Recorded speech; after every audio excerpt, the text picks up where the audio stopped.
Sayap militer Hamas Brigade Al-Qassam kembali merilis video aksi gerilyanya saat menyerang pasukan pendudukan Israel. Dalam video tersebut dikatakan tentara IOF diserang Brigade Al-Qassam di markas komandonya di kawasan Tal Al-Sultan, Rafah. Nasib apes menimpa tentara IOF itu saat sedang bersantai sembari menggosok gigi di depan jendela gedung yang mereka duduki. Tentara Israel tersebut langsung dibidik peluru RPG Al-Qassam dari gedung yang ada di seberangnya. Tampak serangan tersebut persis mengenai sasaran dan membakar tentara Israel yang sedang sikat gigi itu.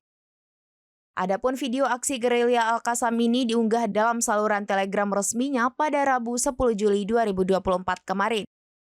Selain menyerang tentara IOF yang sedang santai menyikat giginya, Al-Qassam juga menyerang tentara Zionis lain yang tengah meneguk air mineral di lokasi yang sama.